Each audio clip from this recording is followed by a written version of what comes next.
this computer. Good morning, everyone. Sharan Tash here, TASH Wellness for Women. And I am so excited and blessed to have one of my mentors, one of the people I really look up to in the fitness field, Robert Linkul, with us today. And I want to read a little bit about what I put together about Robert. Robert has his master's degree in personal training from the United States Sports Academy out of the University of Alabama, and a bachelor's degree in kinesiology from California State University of Sacramento. He is the owner of Be Stronger Fitness in Sacramento with his wife, which is a strength and fitness facility geared towards properly training older adults to lift properly and who want to improve their quality of life. And also training the older adult, which is an online and in-person program designed for personal trainers to create a personal training philosophy that is specific to the demands of their demographic. He has developed a teaching protocol that can be utilized with older adult clients to assist them in becoming a well-rounded and functionally fit individual capable of performing their acts of daily living and other fitness goals that they may have. Personally, I met Robert maybe 18 months ago through Jackie from FAI. And being in the fitness field for over 25 years, being a larger woman all of those years, I have never really felt comfortable at programs in the fitness field. I was looked at as, what does she know? But I have to say, Robert and a few of the other people in my network have been very open to accepting everyone. And Robert's one of those people that gives and gives and gives. He'll put on an hour webinar and it ends up being an hour and a half. Robert is not one who is lacking in the ability to speak and educate. That's put it very nicely. Yes. Absolutely. So it is my pleasure to introduce Robert. I'm going to ask you a couple questions. Is there anything you wanted to add to your little, CV that I gave there? No, that was fantastic. Thank you. And thank you everybody for having me today. And Sharon, it's been a pleasure getting to know you and getting to work with you. And I hope that you get to come back here, because your last trip here to Sacramento, you got the flu while you were here during one of our events. And as much as you tried to be, in the moment and enjoy the conference, she laid on the floor most of the time sick. So I would love a redo. Basically, I want you to come back and have a better experience with us. But I absolutely love you. I adore you. And I really appreciate you having me on to chat with your folks today. Well, I love you too. And my ladies, I put up that 12-week macro program, micro program. I have that in the studio. They're always like, oh, what's next? What's next? What's next? So, that came through you. So thank you for that. My pleasure. Yeah. All right. So let's start. So having been an elite athlete when you were younger, why did you change your focus to training older adults? It's a great question. Yeah. My sport was hammer throwing, and track and field. It's like a shot put, a 16-pound ball with a 47-inch wire attached to it and a handle, and you spin around in circles and you chuck it through the air.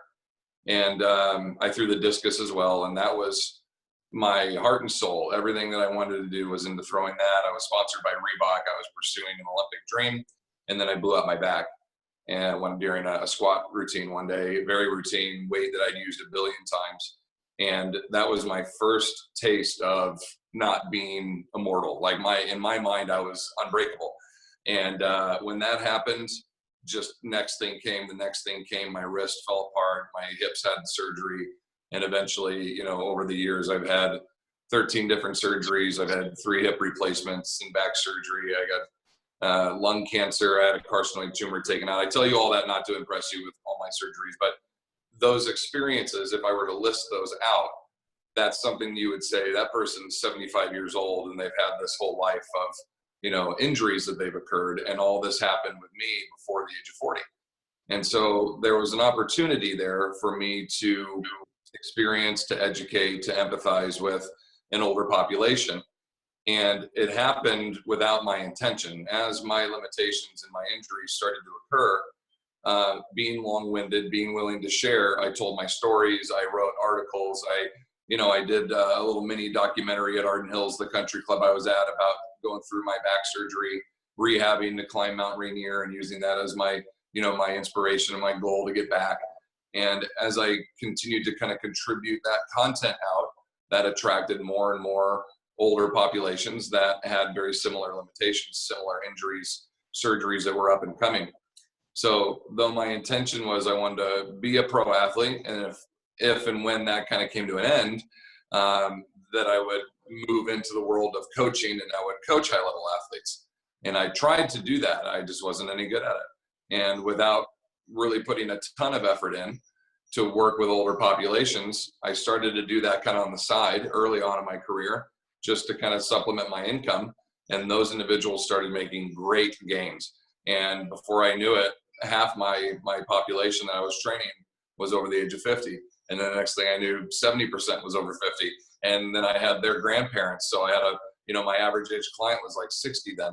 And the next thing I knew, I had two athletes, they were just like, I feel like I can get better coaching somewhere else. And I'm like, I think you can too. And so I referred them on. And now it's been, 15 years with the pure intention of working with older adults, having gone through a lot of the experiences myself, and then just being obsessed with the mindset of wanting to know as much as I can about the typical aging experiences, a lot of those limitations that will come up, and how we can combat those and improve quality of life as we age and as I work with my people. Well, I think one of the things that I like, one of your sayings is, you don't find the niche finds you, something like that. What is Absolutely. that? Yeah, the intention was for me to focus with pro athletes and work at this high level. And my mental mindset was like, I'm doing this. But as that was occurring, I started to, develop the ability to work well with this older population. And so though my goal was written down of like, this is my intention, I had to take that moment and recognize that this is actually like my calling. This is my dharma, my intention in life. And a lot of people, they won't take that moment to recognize that. It'll just pass them by, and they end up continuing to do something that they're either not good at, or maybe they don't even enjoy. And so I my specialty selected me. I didn't select it, but I was aware enough to say, that's what I want to do. This is my group. This is my people. And it happened naturally, and it happened in an emotional way where I knew it was the right thing. I had a client that was not capable of walking with his wife, and he wrote me a Christmas card that said, thank you for the year. Here's a list of the things that I can do now. I can bend over and click the leash on the dog. I can walk the 2-mile loop with my wife I couldn't do before. And by the time I was done going through that list, I was like, this is it. This is exactly what I'm supposed to be doing. And this is the result. It's great to help somebody lose 30 pounds or help them increase their vertical jump. It's cool to do performance stuff like that. But when you're truly affecting someone's quality of life, their emotional and their physical well-being, to me, having been in a position of bedridden, having to be in a wheelchair, having to have others care for me to rehabilitate back, there's no greater component for me or opportunity for me is to help people do that. So I recognize my calling, and I feel like I'm, doing everything I can and putting every effort forward to help those around me, but also to teach other individuals how to affect their folks as well. I think we can get a greater reach that way. Instead of me opening a second location for more clients that I now have to spread myself, I'd rather teach others like yourself and let you affect your community and your people and your reach there, still with your philosophies and your intentions, but maybe with some guidance and direction. Right, and I like the fact that when you get to a certain age or a certain age in the field, you feel comfortable saying, this is not the place for you. Yeah. I don't want a CrossFit woman. She's not going to be happy by me. I'm not going to be happy with her. It's better that she goes someplace else. Absolutely. Absolutely. And I'll tell people that, they'll come in and they'll go, do I get to try it for free? And I go, absolutely. I want you guys to, I want you to come in. I want you to sit with me and talk with me for a half hour. And then I want to schedule your free workout. And I want you to get done and say, I love this. This is for me. Instead of, well, you have to buy now, you get this low price, you're going to have 20 sessions confirmed. And then you do 2 of them and you're like, this isn't what I thought it was. And now you're stuck in it, and that's miserable for everybody. I would much rather them try and be like, this is the spot for me, and vice versa. I got to feel like you're a good fit for me and my personality and my environment. So it's very much so a relationship, that Yep, we want it to absolutely. fit with everyone. Very good. All right. Number 2, what are some of the misconceptions that people have about older adults training? This is my favorite. Well, I number know. one, let's really talk about the brass tacks of this. Number one, you're old and you can't lift anything heavy because you'll get hurt. Okay. God forbid you put your arms over your head because you're probably going to tear your shoulder, rotator cuff. So no more putting your shirt on, no more putting the overhead compartment when you travel. Ask someone else to do that for you. Don't move quickly, okay? Because if you move quick, something might snap, right? There are no responses here. Everything's got to be slow motion. You need to be supervised. You cannot exercise by yourself because something could occur. Maybe you fall down, right? And then there's no one there to help you. You have to perform everything seated. You're not allowed to stand up when you exercise. And body weight is more than enough. You don't need weights. You don't need any additional resistance. Just work with your body weight. That's fine. And arthritic components are going to be made worse with resistance training. So by holding on to things and working on your grip strength, it's just going to flare up all those issues and make it worse. And bone density really can just be improved by your own body weight. You don't need an outside resistance component to improve that. So those are pretty much the 7 most common misconceptions of our profession. And it's amazing how many people really think all those are true.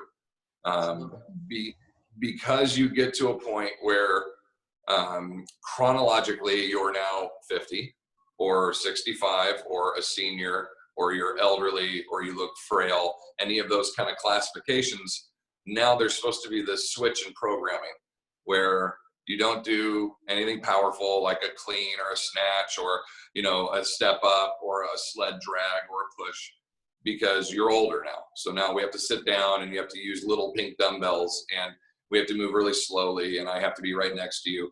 And there's this misconception that is, the world of training older people. And most younger trainers or people entering the industry, they see that and they're like, this is boring. I don't want to do that. Or they're so injured. They have so many limitations. I don't know what to do. I'm afraid of hurting them.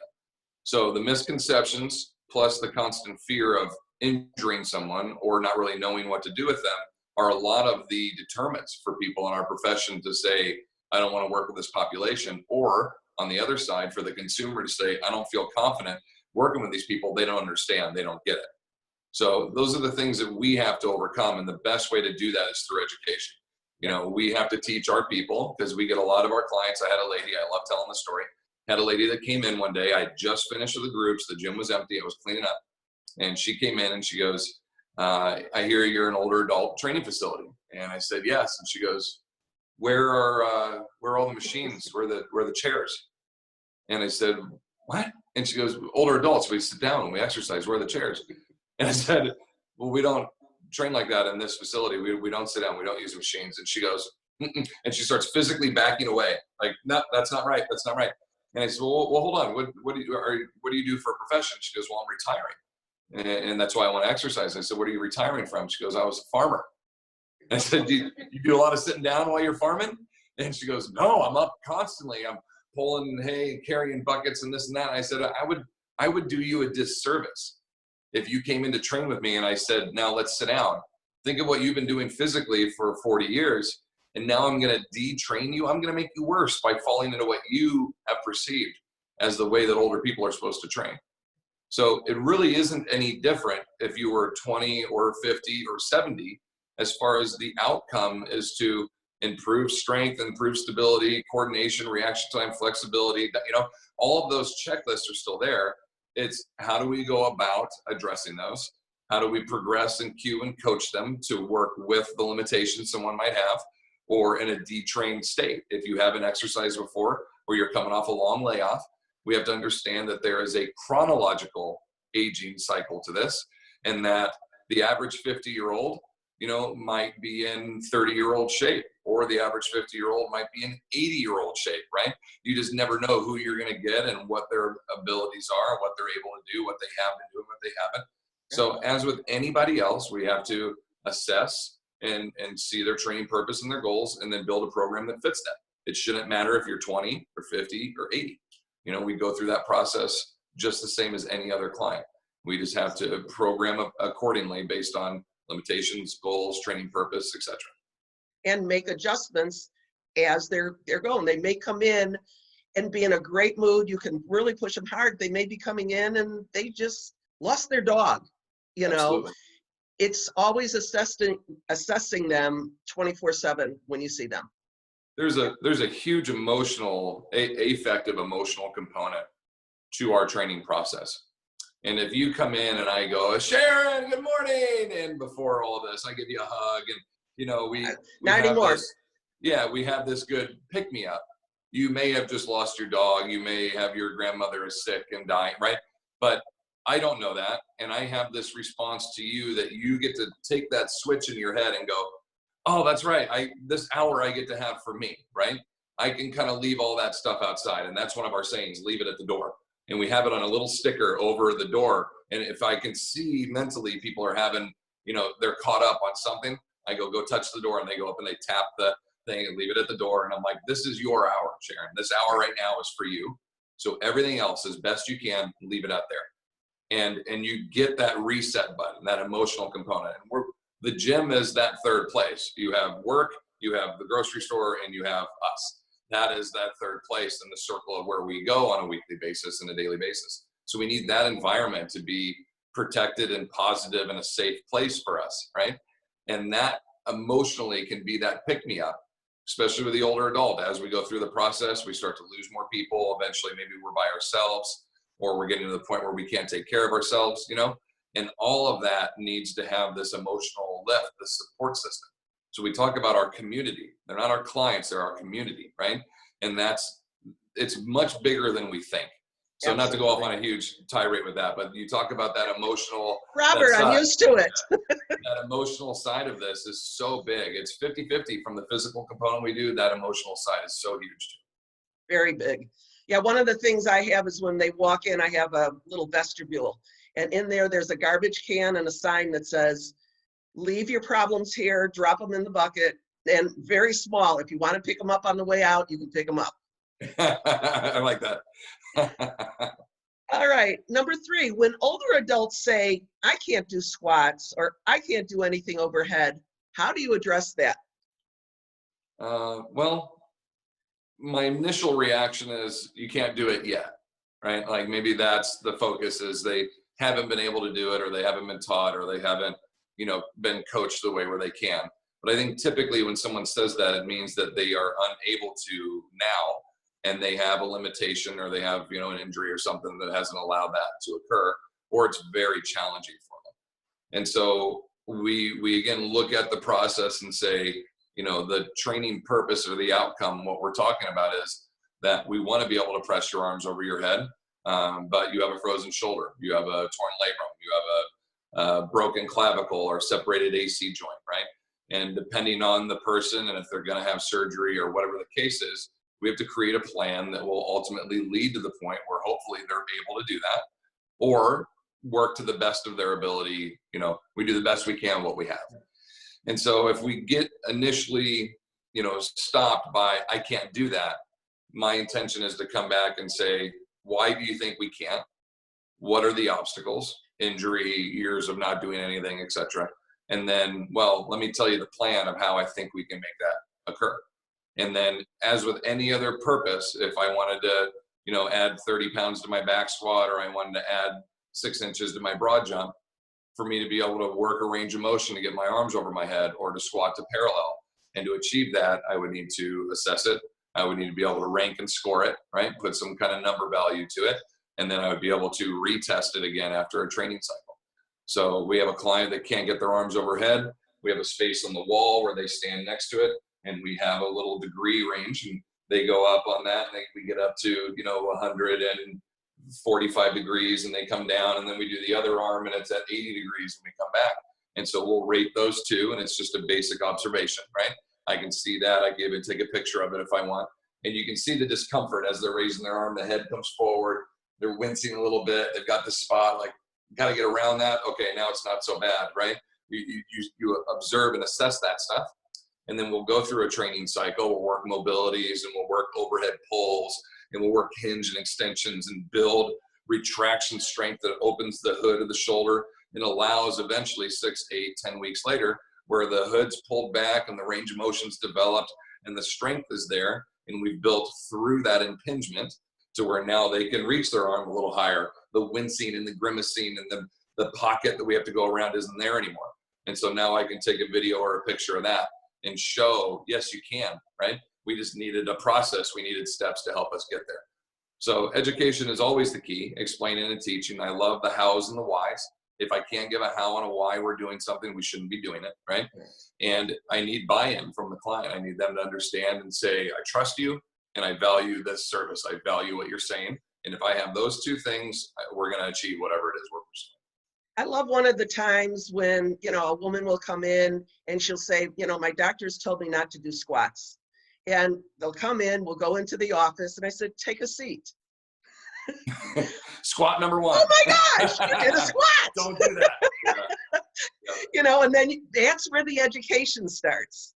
They do it all day long, but are they doing it right or are they doing it wrong? And most likely they're not doing it efficiently. And that's what our body wants, is efficiency. Yeah. And that's where the message is lost from the medical advice to what we're actually doing. When they say don't squat, they mean don't round your back when you pick up something heavy, right? Learn to use your hips and your core to lift that weight. And if it was explained that way, we wouldn't have this defensive mindset of like, I want to get fit and exercise, but I'm not allowed to squat, and you're like, well, you're going to squat 100 times today at least, right? Between the car and the dinner table and the toilet and the couch and everything else that we do, you're going to do that. Let me teach you how to do it right. And so again, we've got to kind of educate. Here's what I think your doctor really meant, and then we kind of go from there. And it's always taking them from something they know to something they don't know. I love when the women, they push their knees over their toes and, like they go to the bathroom, their feet are all the way behind the commode. Right. And I'll say, okay, ladies, we're going to the park, the forest preserve in Illinois. They have those places where you could go to the bathroom. I said, if you had to go to the bathroom in the forest preserve and you were to put, your knees over your toes, you're going to pee all over yourself. Yeah, now they get it. Aim for the hole. Yes, there's a very strong outcome that I want to avoid in that example. Absolutely. I'll figure this out. Yeah. I like it. Leslie, is there an older adult watching this right now that may be concerned about working out? What would you say to them? I would say, number one, your greatest concern with pursuing a fitness program is having someone that you can trust and value moving forward to teach you how if you don't know, So having a Sharon, having someone that you've vetted and you're like, this person knows what they're doing, you need to trust that person. And then on the other side of that, there's too much research and too much science to support the benefit of a resistance training program. And we'll get a lot of individuals that go, I don't want to get bulky, I'm afraid of getting hurt. Like those types of objections are, again, kind of common misconceptions in our industry where people are, you're not going to get bulky no matter what I do to you. You're 65 years old, you have minimal to no testosterone left in your body. It's not going to happen, right? Can you get hurt? Absolutely. But that's where the right professional coming in to teach you how to progress and do things accordingly. But the risk of those small risks, okay, to the benefit of the other side that you're going to reap from your resistance training program is 100 to 1. I mean, it's just so overwhelming odds and so overwhelming on the research end to show the benefit of getting just a basic resistance training program. The research supports, and this is like one of the oldest studies done, but it's been repeated 14 or 15 times just to secure that it is twice a week for 20 minutes with a resistance that is what we consider an overload. The body is not capable of maintaining it without a higher effort, right? So you can squat and sit to a chair and stand up 10 times and you're like, that's not bad. That's not an overload. But if I give you 10 pounds and you do it and you're like, that was some work, your body's going, this is an overload, right? It's not so much I can't do it. It's just a load that I'm not used to doing. And so my body will respond to that. It's called the SAID principle. There's an imposed demand that I'm going to specifically adapt to. Specific adaptation to an imposed demand, which means you put the weight on me and my body goes, this isn't normal. And so if I'm going to be asked to squat with this weight, I need to build stronger muscle fibers to accommodate that. So the imposed demand, the weight, I'm going to specifically adapt to that by binding my muscles tighter, not more, just tighter. It's like harder handshakes versus more handshakes. And so that's the implementation of a good program and a good coach will teach that. And so you'll get stronger at squatting with 10 pounds. And after you do that for 2 or 3 weeks, the body goes, this isn't an overload anymore. I'm ready for more. Let's add a band to it with the 10 pounds. Let's go up to 15 reps now. Let's lower the depth of the box that I'm squatting to. Let's make an interval in between where I'm going to do balance coordination, something that's going to make it just a tiny bit harder, just a little more stimulus that's just a little bit of an overload. And that creates change and improves. And so it doesn't have to be super heavyweight and CrossFit and cardio and I feel like throwing up. That's not the case at all. We want to just implement small little opportunities for your body to change to this overload. And as you do that twice a week for 20 minutes, you will have huge improvements from your mood to your posture to your digestion to your sleeping habits, feeling strong, standing more upright, reduce pain, anti-arthritic components, like all of this, this huge checklist from 40 minutes a week. And then as your body starts to get used to that more and you're like, okay, a month in, let's add a third day. And eventually the goal is to build you up to where you're doing, 60 plus minutes of activity every day of the week. It doesn't mean resistance training every day, but you're getting your walks and your cardio and where you have active recovery days where you're gardening and moving wood in the yard. And then you have your 3 or 4 days in the gym where you're doing resistance training, some intervals, and you have a day that you do yoga and a morning that you meditate, right? That is a fitness plan, a health and fitness plan. But all that creates a stimulus that your body goes, I need to change. I need to adapt to this demand. And the benefits are just, even in this last 6 weeks of our quarantine here, my fitness program was not given the attention that I should have been given it. And since then, I've been able to do that. I've been getting more sleep. I've been getting more workouts in regularly. I meditate with our groups. We've been doing the chair yoga. We've been doing this stuff, and I feel fantastic, better than I have in probably 5 years. And so right from the get-go, that just kind of reinvigorates my mind of like, yeah, this is exactly what it's designed to do. It works for all of us, right? So my advice, my very long-winded advice is know that it's going to be very beneficial. It's going to be a great outcome for you, and trust the science. But don't be afraid. Do not be concerned. You have the right coach and the right mentor that's going to teach you how to do this. You will not regret it one bit. It's the best thing that somebody can do for you physically, emotionally, and improving the quality of life. That's the key to everything that we do. I don't know if you know this story. My dad, Alva Shalom, that's a Yiddish way of saying may he rest in peace. When he was 85, my mom had just passed away. And I was worried about him because my children would say, Zeta, which is Yiddish for grandpa, his belt kept getting higher and higher and going out. So he lived in Palm Springs. I knew a trainer there at his country club who worked with seniors. I watched him work with seniors. So I bought my dad 3 training sessions with him. It took my dad 11 months and 3 weeks to call him. Oh boy. But then once he called him, he kept this gentleman training him until that guy moved to San Diego. So it was about 3-4 years. Mm-hmm. And my dad came here to Chicago to visit me and his grandkids that are here. He was leaving to go back to California. He was pushing his luggage cart and he got hit by one of those cars that take people around. Oh yeah. Battered on the ground. He was, he pushed himself back against the wall. He knew something happened. Yeah. But he wanted to get back to California. He didn't call me. He got on the plane, which he should have done. He ended up having a fractured hip.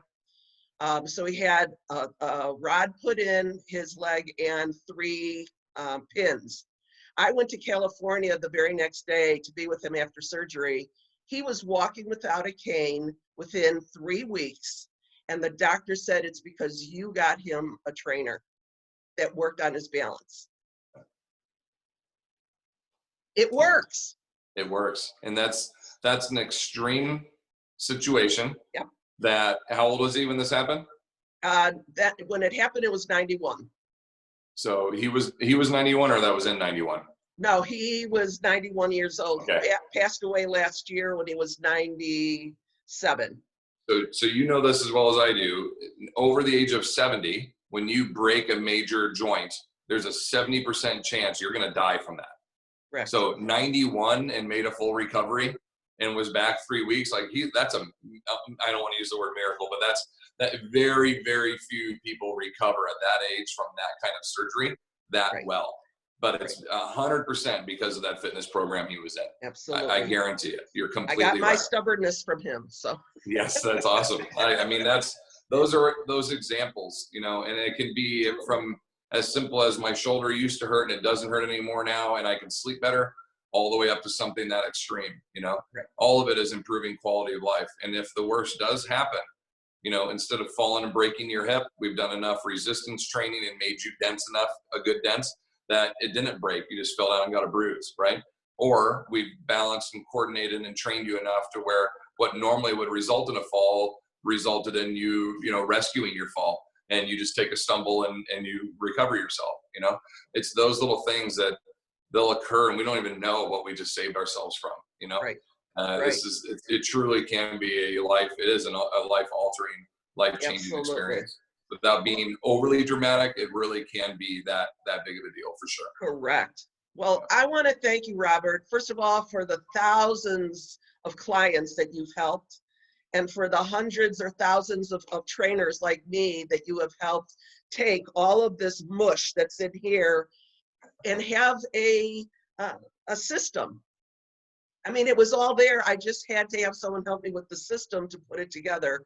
I thank you so much from the bottom of my heart. I love having you as a mentor.